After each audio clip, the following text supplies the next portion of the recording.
There is an old African proverb: you will know how well a roof is built only when it rains.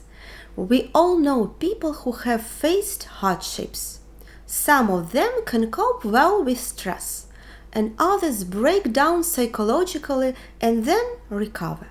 The third group of people is unable to recover. So, what distinguishes the first two groups from the third? Psychological resilience. After all, resilience is the key to resisting adversity, recovering and becoming a better version of yourself.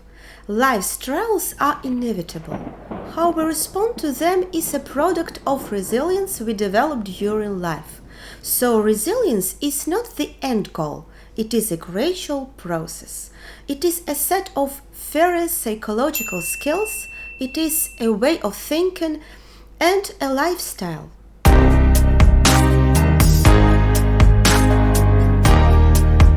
I sometimes remember my student days. During exams, students began to complain. The mindset of the victim, of the loser, dominated the positive thoughts by many of us. As a result, students refused to take responsibility for things that for the most part depended on themselves. We complained about unexpected questions, the worst professors, the inability to remember stuff, bad programs, and so on. Maybe you're thinking, they are young, they will mature and change, right?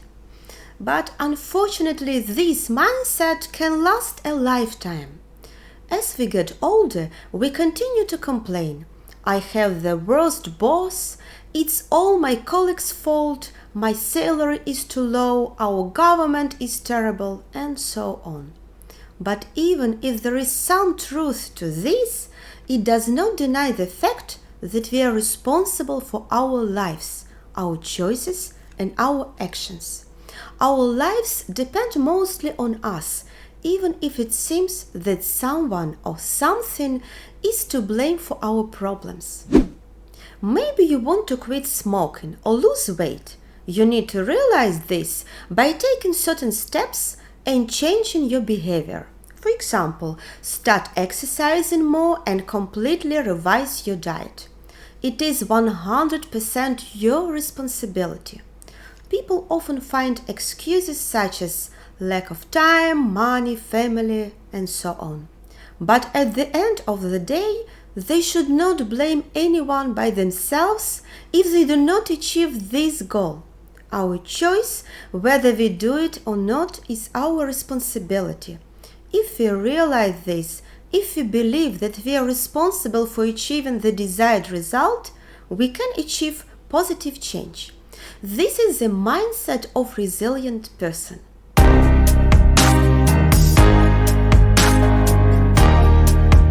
Imagine that you are training in the gym. You feel like you've done everything your body is capable of. After this intense workout, you are exhausted. You reach a point where you say to yourself, "Enough, I can't go any further." This moment when you feel that you can't go any further is called the 40% rule. What does it mean? This means that you still have 60% left in reserve. So you still have reserves, more than half. So if you roll up your sleeves, grit your teeth, and move on, you can do another 60% of the work done. In this case, the ability is much greater than the belief in one's own strength.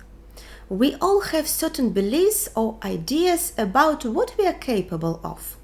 But does the 40% rule actually have science behind it? Well, one study has found that subjects who were given a placebo but told it was caffeine were able to lift significantly more weight than those who were really given caffeine. So, as you see, bicep size is less important than resilience. And next time when you have a hard time and want to quit, remember the 40% rule. if you use your willpower, you can squeeze that extra 60% out of yourself. Maybe you're thinking now, wait, what about personal boundaries, rest, the ability to say no, the risk of burnout? Well, perseverance and full commitment when it's really necessary, and all these things are not mutually exclusive. You can use the 40% rule for important or critical situations in your life. Because if you give 120% on a daily basis for a long period of time, at some point you will become exhausted. And such perseverance will have the opposite negative effect, so it's all about balance.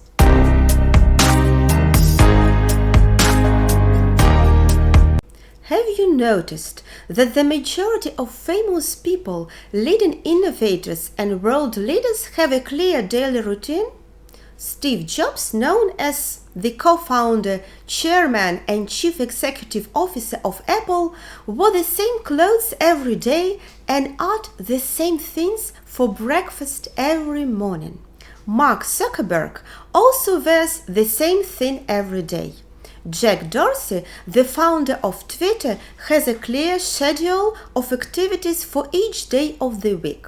For example, Monday is management, Wednesday is marketing, and so on.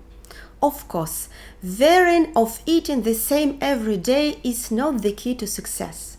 However, discipline and planning allow you to not only make it faster and more efficient, but also focus on more important things. So make a list of all the things you do. Use an agenda, learn to plan and record as much as possible, from grocery shopping and cooking to viewing incoming messages at work and writing quarterly reports. And then see how you can systematize these daily activities. Create a daily routine and improve it over time.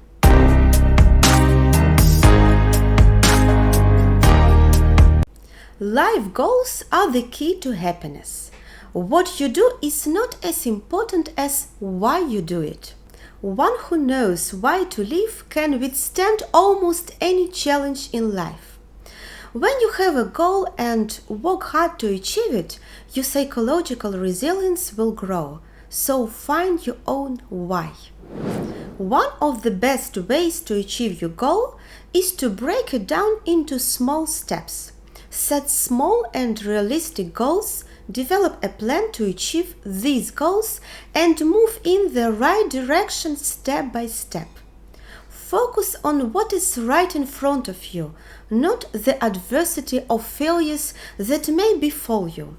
Focus on the moment. Don't let your mind focus too much on what's ahead.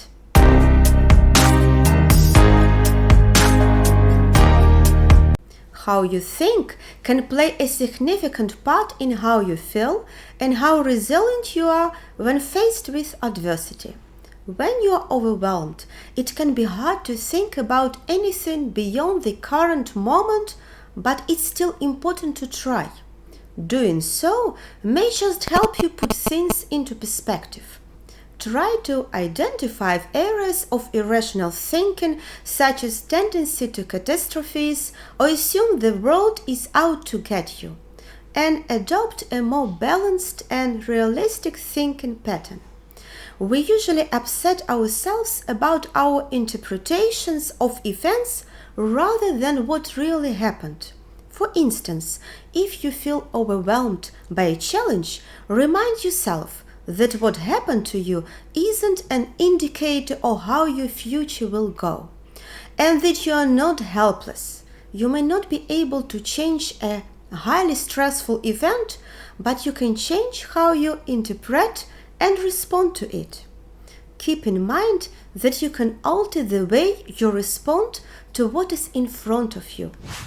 Research suggests that the way the human brain is designed may make us predisposed to resisting change.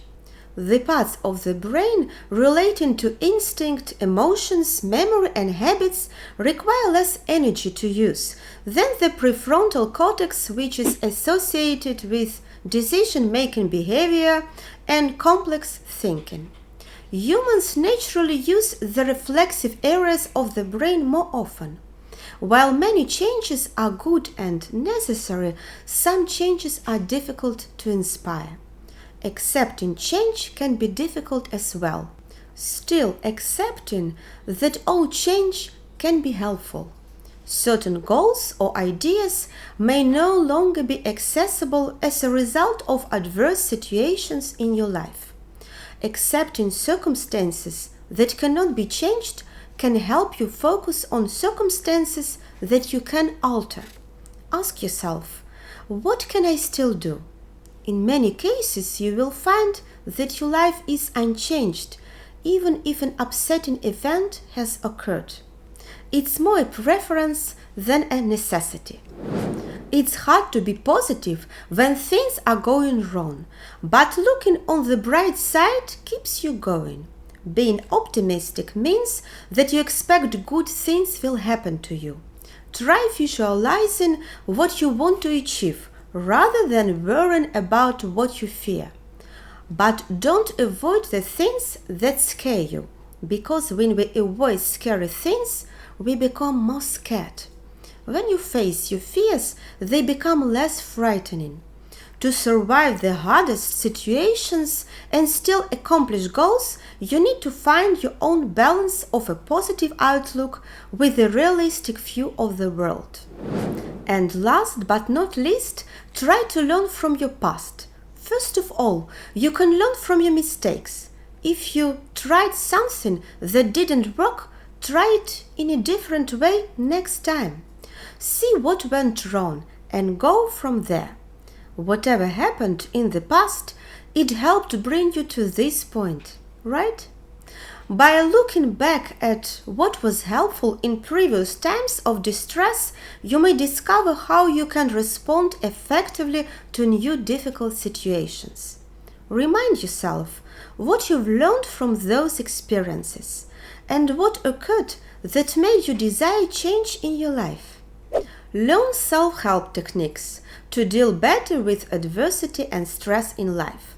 It's useful to have several tools in your assortment, like breathing exercises, relaxation techniques, mindfulness, or self-hypnosis.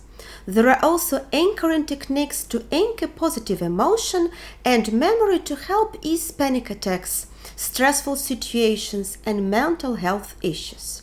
And if you want to see more of this content, don't forget to like, subscribe, and to hit the notification bell. Thank you very much for staying with me. Bye.